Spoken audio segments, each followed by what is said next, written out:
Sebelumnya, adik-adik sudah belajar tentang tanaman padi. Betapa banyak manfaat dari tanaman padi ini.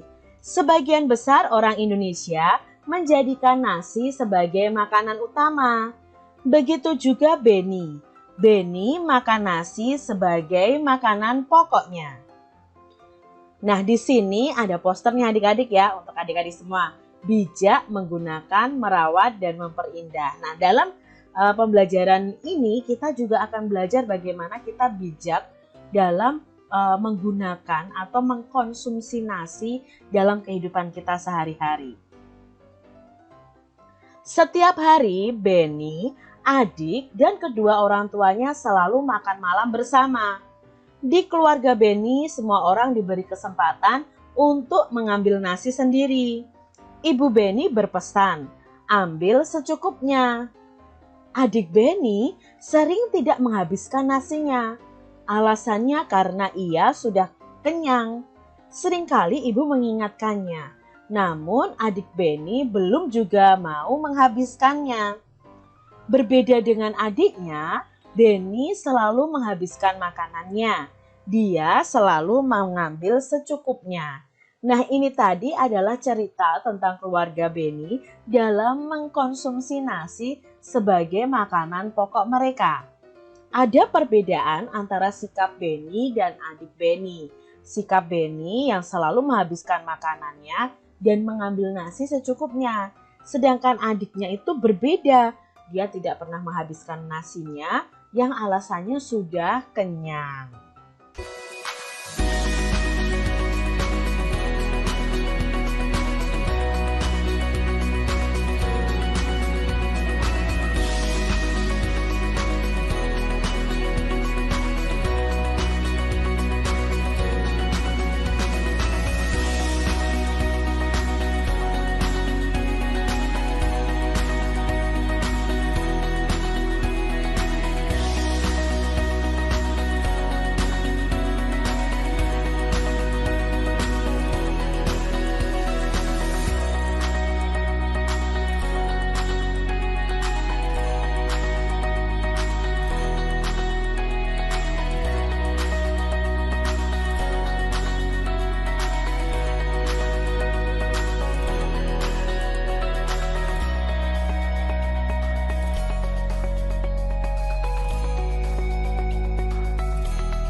Tanaman mempunyai banyak manfaat untuk manusia.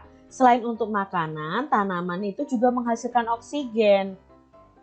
Kita berhak menikmati manfaat dari tanaman, namun kita juga wajib untuk bijak menggunakannya. Salah satu cara bijak dalam menikmati manfaat dari tanaman adalah dengan tidak membuang-buang makanan. Coba adik-adik bayangkan kalau semua orang seperti adik Beni tadi. Berapa banyak nasi yang terbuang sia-sia setiap harinya? Lalu berapa banyak sumber daya alam dan energi yang terbuang setiap harinya? Bagaimana dengan adik-adik semuanya? Sudahkah adik-adik memanfaatkan makananmu dengan baik? Apakah kalian masih makannya masih bersisa dan membuang sisa makanannya? Nah, itu berarti kalian tidak memanfaatkan sumber daya alam yang sudah disediakan ya, yaitu padi yang kita olah setiap hari, kita makan, tapi malah kamu tidak habis dan membuangnya. Itu sangat tidak bijak adik-adik. Jadi mulai sekarang adik-adik saat makan ambil nasi secukupnya dan kalian makan sampai habis. Berpikirlah sebelum kamu membuangnya. Ini adalah proses dari penanaman padi dari awal ya adik-adik ya, mempersiapkan sawahnya sampai menjadi nasi. Nah, sebelum padi ditanam itu, sawah itu dibajak adik-adik oleh petani ya, dibajak tanahnya supaya tanahnya bisa ditanami padi. Itu waktunya 1 hari. Lalu padi ditanam itu hari ke-21 sampai ke-30. Jadi hari ke-21 sampai ke-30 itu petani menanam padinya. Padi mulai berbiji itu pada hari yang ke-100. Lalu padi mulai dipanen di hari yang ke-120. Nah, padi diambil dari sawah oleh petani. Lihat ini proses dari padi ditanam sampai siap dimakan itu prosesnya lama loh adik-adik, sekitar 132 hari. Bayangkan betapa susahnya menjadi seorang petani. Ya, setelah padi diambil dari sawah lalu padi dijemur. Dijemur dulu adik-adik, lalu digiling. Nah, biji padi siap jadi beras kalau sudah digiling adik-adik. Betapa susahnya ya. Alangkah buruknya jika kita membuang-buang makanan kalau melihat ini. Nah, berpikirlah terlebih dahulu sebelum adik-adik membuang sisa makanan kalian. Perhatikan gambar berikut ini. Nah, di sini ada 3 gambar. Gambar A, B, C. Nah, adik-adik perhatikan ya. Coba gambar A itu sedang apa, gambar B sedang apa, gambar C sedang apa. Di sini Kak Citra punya pertanyaan berdasarkan gambar tadi. Apa yang dilakukan orang pada gambar tersebut? Nah, untuk yang gambar A, apa yang dilakukan orang? Ya, gambar A ini sedang menebang pohon. Lalu gambar B sedang menanam pohon. Gambar C sedang mencabut tanaman yang masih kecil adik-adik. Jadi ini menyakiti tanaman. Lalu apakah tindakan tersebut baik dan berikan alasannya? Mengapa adik-adik? Untuk yang A, apakah ini tindakan yang baik? Gambar A ini tidak baik karena dapat merusak lingkungan. Kalau gambar B ini baik adik-adik karena dapat menjaga kelestarian tanaman. Kalau gambar C adik-adik, gambar C tidak baik karena dapat merusak tanaman. Dampak bagi lingkungan dari ketiga gambar ini. Nah, untuk gambar A itu hutan bisa menjadi gundul kalau ditebang secara sembarangan. Yang B, dampak bagi lingkungannya adalah lingkungan menjadi hijau karena dia menanam pohon. Sedangkan dampak bagi lingkungan untuk gambar C itu adalah banyak tanaman yang rusak adik-adik. Sangat disayangkan ya. Berikutnya dampak bagi orang lain. Nah, dampaknya bagi orang lain apa ya? Yang A ini, kalau pohon ditebangi, hutan menjadi gundul, itu berdampak kepada orang lain juga adik-adik. Dampaknya apa? Kalau hutan yang gundul, itu dapat menyebabkan banjir dan tanah longsor. Maka nanti yang dirugikan saat terjadi banjir dan tanah longsor adalah orang lain. Lalu yang kedua, gambar B, itu orang lain dapat menikmati lingkungan yang indah dan udara menjadi segar. Itu dampaknya bagi orang lain. Sedangkan yang C, orang lain tidak dapat menikmati keindahan dan tidak mendapatkan udara yang segar karena tanamannya dirusak adik-adik. Apakah perbuatan dalam gambar tersebut melanggar hak orang lain? Mengapa? Nah, yang A itu apakah melanggar? Iya, dengan menebang hutan ya, berarti melanggar hak orang lain untuk mendapatkan lingkungan yang sehat, mendapatkan udara yang bersih, itu melanggar hak orang lain. Untuk yang B, apakah ini melanggar? Tidak adik-adik, menanam tanaman itu justru membantu orang lain. Sedangkan yang C ini yang melanggar juga. Dengan merusak tanaman berarti kita melanggar hak orang lain untuk menikmati keindahan tanaman, menikmati udara yang segar. Jadi dari gambar ini kita tahu mana yang melanggar hak orang lain dan yang tidak. Nah, untuk berikutnya, apakah orang tersebut sudah melaksanakan kewajibannya dan mengapa? Untuk gambar A belum adik-adik. Seharusnya mereka memanfaatkan hutan dengan bijak. Sedangkan gambar B itu sudah melaksanakan kewajibannya karena dia menanam berarti menjaga kelestarian alam. Sedangkan gambar C juga belum adik-adik, belum melaksanakan kewajibannya karena merusak tanaman itu tindakan yang tidak baik. Apakah yang sebaiknya dilakukan? Nah, apa yang harus kita lakukan? Yang gambar A, kalau menebang hutan sembarangan ya harus dihukum adik-adik. Dan kalian jangan tiru ya menebang hutan sembarangan ini ya.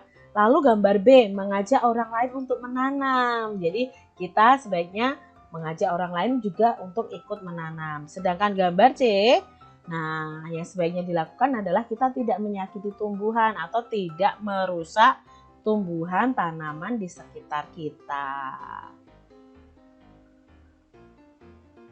Bijak memanfaatkan tumbuhan berarti kita menghematnya, tidak membuang-buangnya, tidak mengambil secara berlebihan dan tidak merusaknya. Ketika kita tidak memanfaatkan tumbuhan dengan baik, berarti kita sudah mengambil hak orang lain untuk menikmati lingkungan. Tentunya bagian-bagian tumbuhan sudah tidak asing lagi bagi anak-anakku semua. Oke, kali ini kita akan belajar sedikit tentang bagian-bagian tumbuhan. Yang pertama, ini adalah gambar tumbuhan utuh. Tahu yang gambar tumbuhan utuh itu? Kita bagian yang pertama. Bawah ini apa? Oke, akar.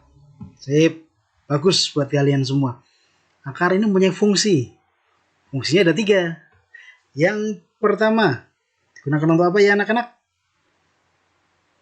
Nah, untuk menyerap air dan zat hara dari dalam tanah. Jadi tanaman itu perlu siram biar dia tetap bisa hidup. Yang kedua, menguatkan batang. Oke, yang ketiga, menyimpan cadangan makanan. Ini terjadi pada ketela, wortel, dan sejenisnya. Akar terbagi menjadi 2. Yang pertama, akar apa ini? Ini adalah akar serabut. Nah, akar serabut ini biasanya dimiliki oleh tumbuhan-tumbuhan kecil. Nah, yang ini adalah akar tunggang. Biasanya ini dimiliki oleh tumbuhan-tumbuhan yang cukup besar. Dan dia batangnya keras. Akar ini pun ada berbagai macam bentuk akar yang tunggang itu ya. Akar tunggang ada berapa bentuk? 3 bentuk.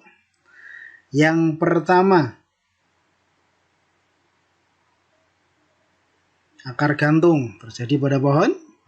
Pohon beringin yang terkenal katanya banyak hantunya. Yang kedua, akar apa? Sama, masih akar gantung, tapi di sini adalah akar nafas. Mohon maaf, maksud Bapak adalah akar nafas. Jadi pada bakau jenis api-api. Ini tanaman bakau sangat penting untuk ekosistem di pantai. Yang ketiga, akar tunjang. Yang berikutnya, yang bagian tengah-tengah ini adalah batang. Batang ini punya fungsi juga ya ternyata. Apa sih fungsinya batang? Ada 3. Yang pertama, dari akar salurkan ke semua bagian tumbuhan yang lain, yaitu menyerap air, zat hara, dan lain sebagainya. Yang kedua, tempat tumbuhnya daun, bunga, buah. Nah, daun tentu saja menempel di batang. Yang ketiga, tempat cadangan makanan terjadi pada tebu yang sering kita lihat untuk bahan baku gula ya. Akar dibagi menjadi 2. Yang pertama, gambar apa ini kira-kira? Ini gambar kayu yang sangat keras. Berarti yang pertama adalah batang berkayu. Betul. Yang kedua, suka makan ini biar sehat. Makan apa ini? Iya, bayam. Kita masukkan ke dalam golongan batang basah. Bagian tumbuhan yang ketiga adalah apa ini yang atas? Iya, betul sekali. Ini adalah daun. Daun punya fungsi. Punya juga, setiap makhluk hidup pasti punya fungsinya. Yang pertama, daun sebagai apa ya?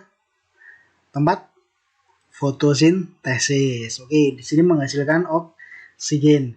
Yang kedua, tempat penguapan air pada tumbuhan. Yang ketiga, alat pernafasan bagi tumbuhan. Makhluk hidup tentu saja butuh bernafas ya. Daun kita bagi menjadi 4 bagian. Maksud Bapak ada beberapa jenis daun. Yang pertama berdasarkan tulangnya, menjari. Seperti jari tangan kita ya, ini contoh daun menjari. Tulang daun menjari. Yang berikutnya nomor 2. Apalagi ya? Menyirip. Nah, seperti sirip ikan tentunya ya. Seperti biar gampang saja. Oh, sirip ikan itu seperti itu ya ternyata. Nah, kira-kira seperti ini. Yang ketiga, sejajar. Oke, sejajar kira-kira seperti daunnya lurus-lurus. Dan yang keempat adalah melengkung. Melengkung itu daunnya seperti apa ya? Tulangnya langsung ke ujung-ujungnya. Itu yang melengkung. Nah, ini bagian apa kok di sini ya? Kira-kira di atas ini bagian apa? Oke, bunga. Bagus sekali. Ini adalah bagian dari bunga. Bunga punya fungsi. Bunga berfungsi sebagai alat perkembangbiakan dari tanaman. Bunga dibagi menjadi 2. Bunga sempurna dan bunga tidak sempurna. Perbedaannya apa? Perbedaannya kalau sempurna itu komplit. Kalau tidak sempurna ada salah satu bagian yang tidak ada. Berikut bagian-bagian dari bunga sempurna. Yang paling bawah namanya apa? Tangkai bunga. Ya. Yang berikutnya agak atas sedikit. Yang bawahnya bunga itu warnanya hijau biasanya. Kelopak bunga, oke. Yang warna-warni yang cantik, yang suka didatangi oleh kupu-kupu lebah, mahkota bunga. Ini adalah reproduksinya sebenarnya. Yang pertama adalah benang sari, dan yang tengah namanya temannya benang sari, putik. Oke. Nah, di tengah-tengah bunga itu sebenarnya ada bagian lagi yang sering kita lewatkan. Yang pertama bakal buah, yang kedua adalah bakal biji.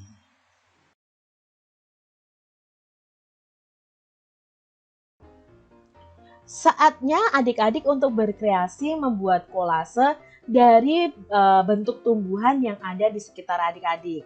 Apa itu kolase? Nah, di sini Kak Citra jelaskan. Kolase itu adalah karya seni tempel yang pada permukaan gambar. Nah, ini adalah contoh kolase adik-adik ya. Kolasenya berbentuk kupu-kupu. Nah, kita akan membuat kolase ini dari bahan daun-daunan. Bahan yang perlu kita siapkan itu ada daun, batang tumbuhan, lem. Lalu alat yang kita butuhkan adalah gunting.